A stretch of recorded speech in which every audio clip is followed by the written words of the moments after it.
মাতৃভাষা বাংলা আমাদের গর্বের ভাষা। ভাষা আন্দোলন নতুন করে শুরু হচ্ছে গোটা পশ্চিমবঙ্গে। মমতা বন্দ্যোপাধ্যায় তৃণমূল নেত্রী, তিনি নেতৃত্বে রয়েছেন। বোলপুর জেলা থেকে, একেবারে বীরভূম জেলার বোলপুর শহর থেকেই এই ভাষা আন্দোলন শুরু করছেন মমতা বন্দ্যোপাধ্যায়।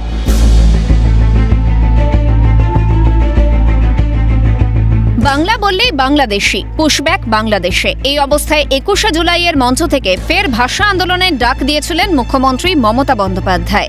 আর ভাষা আন্দোলনের জন্য বেছে নিলেন বীরভূমের বোলপুরকে। এই বীরভূম জেলাতেই শান্তিনিকেতন তৈরি করেছিলেন রবীন্দ্রনাথ ঠাকুর। সেই বীরভূম থেকেই সোমবার দুপুরে ভাষা রক্ষা, বিশেষত বাংলা ভাষা রক্ষায় আন্দোলনে নামছেন মুখ্যমন্ত্রী মমতা বন্দ্যোপাধ্যায়। টুরিস্ট লজ মোড় থেকে শুরু হয়ে শ্রীনিকেতন হয়ে প্রায় 2.5 কিলোমিটার পথ অতিক্রম করবে মিছিল।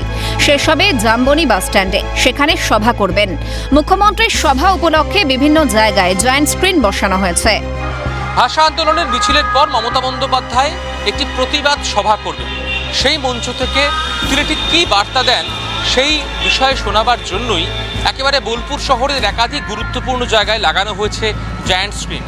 আমরা এই মুহূর্তে বোলপুর হাই স্কুলের সামনে রয়েছি এবং হাই স্কুলের সামনেই কিন্তু এভাবেই জায়ান্ট স্ক্রিন লাগানো রয়েছে। আমরা দেখতে পাচ্ছি যে এই জায়ান্ট স্ক্রিনের মাধ্যমে কিন্তু মমতা বন্দ্যোপাধ্যায় তিনি ঠিক কী বক্তব্য রাখেন সবটাই কিন্তু মানুষ শুনতে পাবেন। রবিবার সন্ধে বীরভূম পৌঁছে গিয়েছেন মুখ্যমন্ত্রী মমতা বন্দ্যোপাধ্যায়, উঠেছেন বনবিথিতে। মুখ্যমন্ত্রীর সোমবারের বক্তব্যে আগামীর রূপরেখা তৈরি করে দিতে পারেন। এর মধ্যেই বিধানসভার অধ্যক্ষ বিমান বন্দ্যোপাধ্যায় আশা প্রকাশ করে বলেছেন, ভাষার ওপর আক্রমণ নিয়ে আলোচনা হবে বিধানসভায়। এইটার বিরুদ্ধে মাননীয় মুখ্যমন্ত্রী তিনি রাস্তায় নেমেছেন এবং এইটা নিয়ে আমাদের অনেক আলোচনা হয়েছে। আমাদের যেহেতু লোকসভা চলছে, এখন অধিবেশন, লোকসভা অধিবেশন শেষ হলে পরে রাজ্য সরকার চিন্তা ভাবনা করবেন, এটা নিয়ে বিধানসভাতে আলোচনা হবে বলে আমার বিশ্বাস। অন্য রাজ্যে বাঙালিদের ওপর আক্রমণ হলেই এ রাজ্যে কর্মরত ভিন রাজ্যের লোকের ওপর আক্রমণ যে কাম্য নয়, স্পষ্ট বুঝিয়েছেন তৃণমূল নেতা কুণাল ঘোষ। বলেছেন, প্রতিহিংসা পরায়ণতা বাংলার সংস্কৃতি নয়। কারণ আমাদের রাজ্যেও বহু অন্য রাজ্যের বাসিন্দা এসে কাজ করেন, অন্য ভাষাভাষীর মানুষ আছেন। মাননীয় মুখ্যমন্ত্রী যেটা বলেছেন সেটাই ঠিক। ওরা খারাপ কাজ করছে, অন্য জায়গায় বাংলা বাঙালিকে যে অ্যাটাক করছে, নিশ্চিতভাবে আমরা তার উল্টো আচরণ এখানে করব না। এটা আমাদের রীতি নয়, সংস্কৃতি নয়। এদিকে ভাষা রক্ষায় মুখ্যমন্ত্রীর কর্মসূচি নিয়ে তীব্র আক্রমণ শানিয়েছে বিজেপি।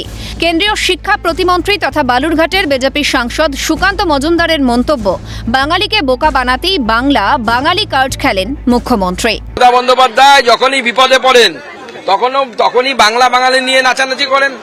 এ তো নতুন কিছু নয়। মমতা বন্দ্যোপাধ্যায়ের বাংলা এবং বাঙালি এই সেন্টিমেন্টটা হচ্ছে বাঙালিকে বোকা বানানোর সেন্টিমেন্ট। বিজেপি শাসিত রাজ্যগুলোতে বাঙালিদের ওপর আক্রমণের মধ্যেই তৃণমূলের হাতিয়ার বাংলা ও বাঙালি আবেগ।